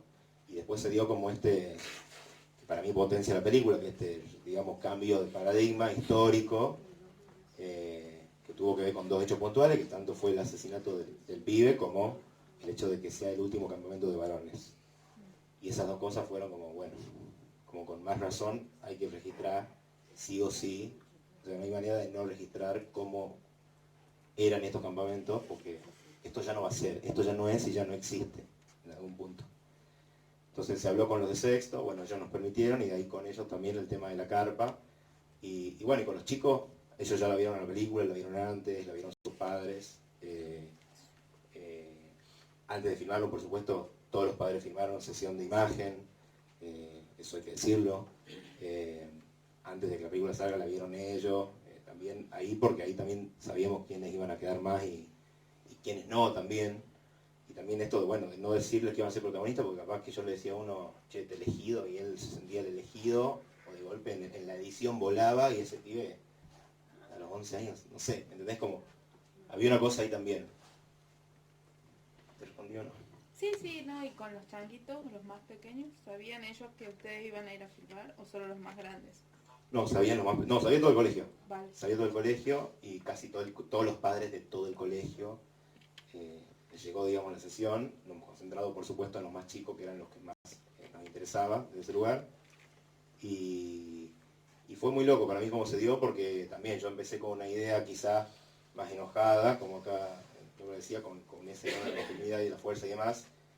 Y también como que se fueron abriendo capas también ese año con estos hechos históricos, digamos, que le dieron otra dimensión como más humana y más contradictoria, si se quiere, a eso que es el campamento y a todas esas capas que tiene ese campamento y que tan único es, digamos, ¿no? Porque también un campamento que como que todo Tucumán sabe que hace muchos años se hace, pero los que hemos ido al colegio solo hemos estado ahí y para mí es como la experiencia más fuerte así de vida lejos, digamos, a los 10 años, a los 12, a los 15, irte solo al monte, de supervivencia, organización. Yo me considero gestor porque iba al campamento y porque nos organizábamos en equipo y porque si no trabajaba, capaz que no tenía doble postre, y porque es como que estabas todos los días con una agenda, desde los 10 años había una cosa muy del sentido de supervivencia también y demás. Entonces había algo muy curioso ahí, muy atractivo, como eso, como ese campamento quizás nos empieza a dar la herramienta de pérdida de inocencia para empezar a ser adultos quizás, desde esa adolescencia. ¿Sentís que cambió la esencia? ¿Se escucha? Sí, sí. ¿Sentís que cambió la esencia desde lo que querías mostrar desde un principio? Siento que no se escucha. Desde un principio, cuando surgió el proyecto, ¿sentís que ahora ¿mostraste lo mismo? O sea, lo que vos sentías que querías mostrar, a pesar de todos los cambios y todo lo que fue pasando. Yo creo que sí. Y no esperaba cómo quedó, ¿no? Eso también, como que el documental, a diferencia de la ficción, conlleva, digamos, te atraviesa de un lugar personal más fuerte, digamos, porque son como hay mucho cuerpo puesto en el documental. A veces la ficción, bueno, como que delegás, tenés mucha gente en el equipo y qué sé yo, pero el documental como que tenés que ir ahí y al lado humano y trabajarlo lado a lado, porque vos estás haciendo ahí como las preguntas, vos sos el que está como acercándote a tratar de registrar eso, a darle una dimensión histórica a eso, a darle sentido a eso. Y en un principio estaba, como decía, como muy del lado de los adultos, de la cosa más física, más torpe, que es un poco lo que filmé en el 2014. Y después como ponerle el foco a los más chicos era como entenderlos desde un lugar de desprejuicio en realidad. O sea, no podemos ni... Es difícil juzgarlo. Cuando fue todo el debate me parecía a mí algo muy loco, que era como... O sea, claro, salían los pibes de 13 a defender eso y yo decía, bueno, pues lo único que tienen, y solo tienen la información de los medios y las instituciones, y eso es lo único que tienen y lo van a defender, como que el problema ni siquiera está en ellos que tienen 13 años, ¿entendés? Entonces había una cosa para mí también de juzgar inmediatamente al más grande, más rápido, que si vos queda al chico, ¿no? Con las cosas que hace, porque bueno, las hace como más sensatamente, se puede decir. Y me parece que de ese lugar ganó un lado muy, muy rico la peli, porque son auténticos, son ellos, y todos hemos sido chicos, y si bien no hemos pasado por este campamento, todos hemos pasado por algún campamento de algo, y creo que ese espíritu y esa esencia está, digamos. Y también creo que de alguna manera todos esos chicos, hay algo como de mí en cada uno de ellos que hizo que como que yo me sienta que todo lo que hacen ellos, de alguna manera yo lo viví, digamos. Algo así. ¿Cómo crees que hubiera quedado esta película si hubiera sido ¿Cómo estamos con la suposición? filmada Al año o siguiente. ideada por alguien ajeno al colegio? Cualquiera. Me parece que en general los documentales tienen que ser encarados de un lugar personal, cercano, o las películas quizás, ¿no? Como que los temas que filmamos son los temas que nos inquietan en la vida o que nos han atravesado, o las experiencias que hemos vivido. Me parece que cualquiera que haya querido filmar esto hubiera filmado un institucional, nadie lo hubiera podido filmar desde adentro. Me parece que yo lo filmé desde adentro porque soy egresado y porque estuve ahí adentro y sé cómo estamos a la mañana, a la siesta, qué hacemos durante el día, cuándo estamos embolados, ¿no? Cuándo lo pasamos mal, qué sé yo. Entonces, me parece que hubiera sido que ojalá que no vea nunca esa película. Posiblemente no todos sepan aquí Sí. que ese campamento se hace una vez por año Todos los años hace, con Todo más de el 50 años. Todo el colegio, los 500 alumnos, lo organizan los chicos más grandes y van todo el colegio desde los 10 años, que son los protagonistas de la peli. Que es muy raro decirles protagonistas porque son reales en realidad. Pagan y los chicos, una división organiza... Exactamente, sí. Todo el colegio, digamos, paga sexto año y sexto año arma la macroestructura con cosas que el colegio ya tiene. Nosotros como buenos campamentistas pagamos como equipo técnico el campamento también y comíamos con ellos. También hemos tenido ahí unos días, comían mucho asado, cosas así power, entonces ya como estaba intensa la comida. No era la más sana, pero se comía muy bien. Pero tuvimos unos días ahí. El colegio tiene un régimen de tutoría de alumno a alumno. Exactamente, y ese es el hermano. Los alumnos mayores son tutores de los alumnos menores. Y ellos son los encargados de organizar muchas cosas del colegio e incluso la base es la autodisciplina. Exactamente. ¿Es así? Es así. Bien. Es así y me parece que el sistema de tutoría es la gran estructura y razón de ser del... Eso puede dar ideas, sí, de cómo será la película. Mira, profe. Yo tengo una duda que no fui al colegio ni a ese ni a ningún otro. ¿De dónde salió? ¿Ya se hizo un campamento con Ya se hizo, varones y mujeres, el o año primero? pasado se hizo el primero. ¿O el primero fue el año pasado? Fui a chusmear. O sea, 2018 y... Sí, 2018 y este año es el segundo. Y algo que me parece increíble es que le sacaron el día de visita. O sea que el campamento es como en la película no hay día de visita. Porque además se canceló ese año. Y van a decir, che, se canceló el día de visita, boludo. Y digo, no, pero hay que filmar eso, boludo, va a ser re importante. Vienen los padres, niños. No, si ya le han avisado, están todos llorando. Bueno, obvio que no, pero qué bajón, ¿no? O sea, me venía a avisar 2 horas después de algo que modifica completamente el guión. Porque ellos veían a sus padres en algún momento. ¿Alguna pregunta más? Hay que verlo. Sí, una última. ¿Dónde la vemos? ¿Cuándo? ¿Cómo? La película se va a ver el 3 y el 7 en el festival. El 3 nos estamos haciendo ahí recagar para conseguir tickets para los mismos equipos incluso. Pero el 7 va a ser en el Solar y yo creo que ahí va a estar todo bien para verla. Pero estamos apuntando al estreno del 15 en salas comerciales, que va a estar en el Atlas y en el Solar. O sea, desde el 15 de agosto se va a poder ir a ver la película al Solar o al Atlas. Y en el cine. En el festival. Gracias. Un aplauso. Gracias.